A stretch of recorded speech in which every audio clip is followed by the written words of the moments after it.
Hello ladies and gentlemen, my name is Dietrich and this is a 1991 Toyota Corolla DX. And I am very excited to review this car for you today because first of all, you don't really see very many 1991 Toyota Corollas anymore, at least where I am in Southern California. Second of all, the Corolla is the best-selling car of all time, and I have reviewed a couple of newer ones, so it's going to be interesting to see where it came from. And third of all, I kind of already know because my grandmother used to drive a car very, very similar to this. So today we are going to talk about what was a 1991 Toyota Corolla. It is a 6th generation Corolla, but we'll get into that. We'll have a look at the styling. We will have a look under the hood, check out the engine and transmission. We'll measure out the trunk space. We'll check the passenger room, and we'll see what features you got in a deluxe Toyota Corolla in 1991. So we'll start off by talking about what is a 1991 Corolla. In 1991, Toyota was already onto the 6th generation of the Corolla, and this is the first one to be fully front-wheel drive or all-wheel drive. You could not get a rear-wheel drive version of the 6th gen Corolla, and it was built and sold all over the world from a million different factories in a million different markets. For the U.S. market, the Corollas were either built in Japan or at the NUMMI factory in Fremont, California, or in Cambridge, Ontario, Canada. I am very glad that this particular car was built at NUMMI, which was the abbreviation for New United Motor Manufacturing Incorporated, which was a joint venture between Toyota and General Motors, and it was opened in the early 1980s as a way for Toyota to build vehicles in the USA and not have to pay import tariffs, and for GM to learn how to make cars that didn't break down every 10 minutes. It kind of sort of worked, but the joint venture was dissolved in 2010 after GM filed for bankruptcy and Toyota had built a ton of other factories in the USA. And Toyota sold the empty factory to Tesla, and it was Tesla's first factory. So if you drive a Tesla in the USA, there's a very good chance that it was built at the same factory in this Corolla. And I also like the fact that NUMMI is in Fremont, California, California being my home state. So this car was built where I live. Now we'll talk about the styling on this Corolla, and let's be honest, there's not a whole lot to say here.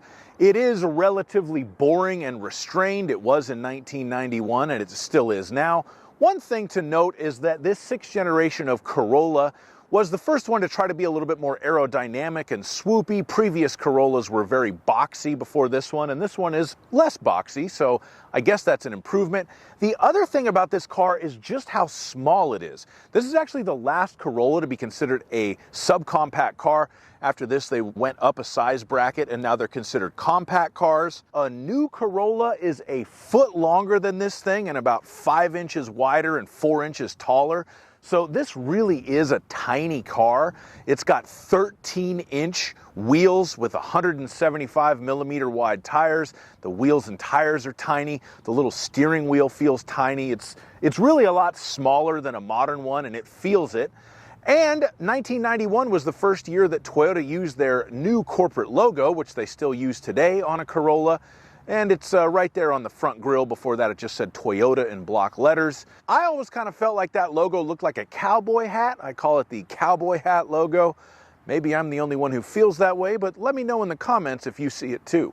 Now we'll take a look under the hood and talk about the engine and transmission. The engine in this beast is a mighty 1.6-liter Toyota inline-4. It does have electronic fuel injection. 102 horsepower and 101 torque were the ratings when this thing was new, and I'd say that it's still making most of that. A 5-speed manual transmission was standard on a Corolla DX in 1991.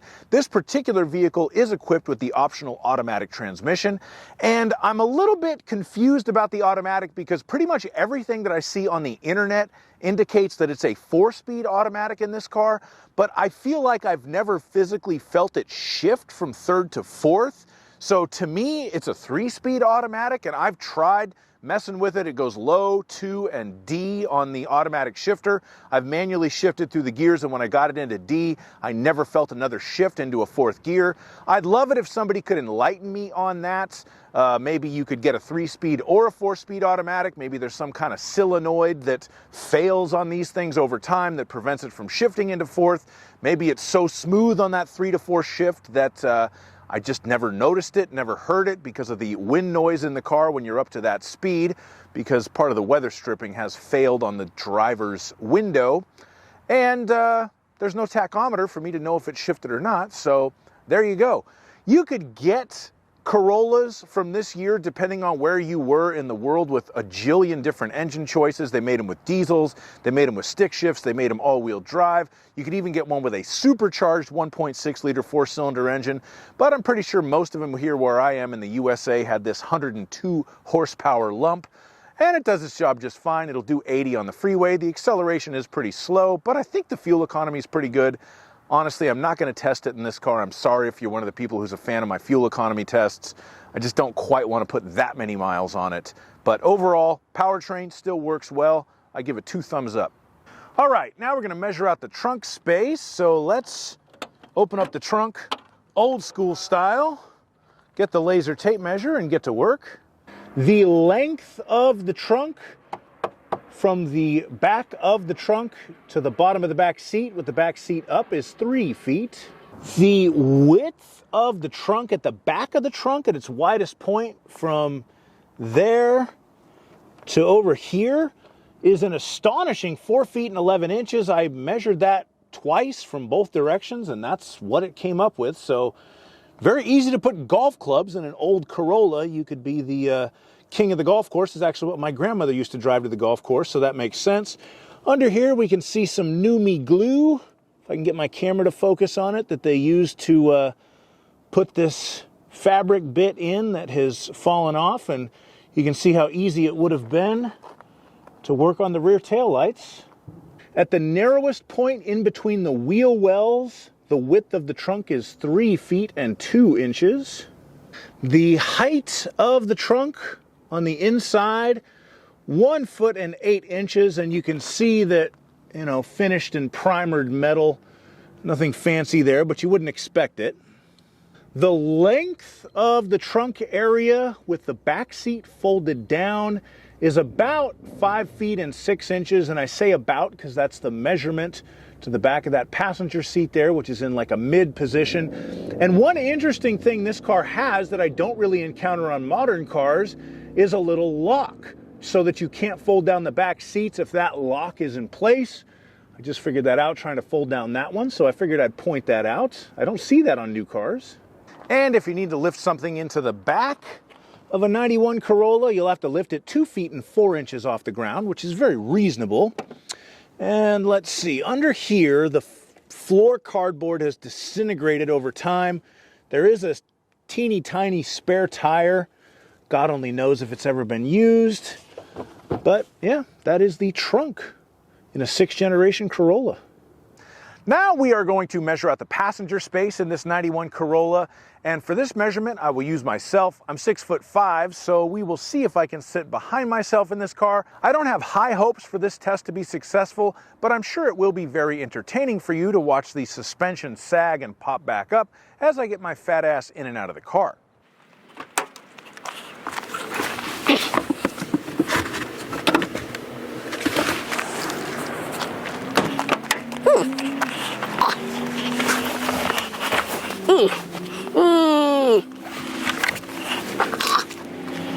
So the answer to this question is not really, but almost. If I get in the front, I tried to give the car the benefit of the doubt. I'm smushed up against the roof and my knees are kind of up against the glove box, but I'm in the front, and then I can get into the back-ish. I mean, I could ride back here for a little while, but my neck is crooked, my knees are way up against the seat. There is an ashtray back here. I don't think these people smoked. It doesn't smell like smoke. Cloth still feels nice on the back seat. So there you go. There's the passenger room in an old Corolla. Now we're going to step inside of the car and talk about the features that you got on a deluxe 1991 Toyota Corolla. The first thing you will notice when you get into this car is when you open the door, the seat belt is kind of already there attached to the door. The reason for this is this was the early time period when the U.S. federal government required what they called SRS, a supplemental restraint system. On a newer vehicle, you may have seen this printed on the steering wheel where the airbag is, or somewhere else where there's an airbag SRS. But back in 1991, it was not really cost effective to put front airbags into Toyota Corollas. So the way they did it in cheap cars was they had these seat belts that were already attached. That way when you got in the car, the shoulder belt was already going over your body, and it was a supplemental restraint system without the driver doing anything. A lot of cars actually had this power thing that moved the seat belt out of the way and then moved it back into place, but it's fixed on this Corolla DX. And then once you're inside, you still have to manually buckle the lap belt. It's not a fantastic system, but it's what it was on early 90s cheaper cars. And once you're in here with your lap belt buckled, there's not a ton of equipment. I do know for sure that this is what Toyota called a deluxe Toyota Corolla. First of all, it says DX on the back. And second of all, believe it or not, in Toyota's internal dealer system they call Dealer Daily, you can still look this VIN number up. You can't pull a build sheet or a window sticker or anything like that, but it does indeed confirm it's a deluxe. I'm not 100% sure what the deluxe package gave you, but I can tell you that it did not give you power windows, it did not give you power mirrors, it did not give you power door locks, it did not give you cruise control, it did not give you a tachometer, it didn't even give you a center armrest. What this car does have is air conditioning that still blows cold. It has an AM/FM cassette deck, and the radio still works even though the speakers are horrible and blown out. I haven't tried the cassette deck yet. Maybe I will when I get home. You do have these little dinky looking pop-out cup holders, but they are pretty useful because the bottom of the drinks goes down on the center console, so they are pretty stable. And other than that, it's all the basic stuff. There is a 12-volt power outlet, which I'm sure had a cigarette lighter in it back in the day. The cigarette lighter is gone. This doesn't smell like a smoker's car, thankfully, but the power outlet does still work. I use that. The gas gauge and the fuel gauge both give reliable information. The only thing that really doesn't work in here is actually the automatic transmission shifter itself. If you try to move it out of park and put it into reverse, the little button isn't enough. You have to push a second little button kind of at the forwardmost portion of the shifter on the left-hand side, and then once you push that button, you can put the car into gear and get on your way. It does still drive very well. I have been driving it actually for the last few days and enjoying myself more than I should. And I will put a link to my point of view test drive video in the description. Please check that out. Thank you so much for watching my video. I've really truly loved my time with this car. I'll put a link to my test drive video in the description. This was actually a trade to a local Toyota dealer on a new Toyota. They're probably going to send it to auction after I'm done filming it, and I certainly hope it goes to someone who needs a very reliable car for not a lot of money, because I do think this thing does have a lot of life left in it.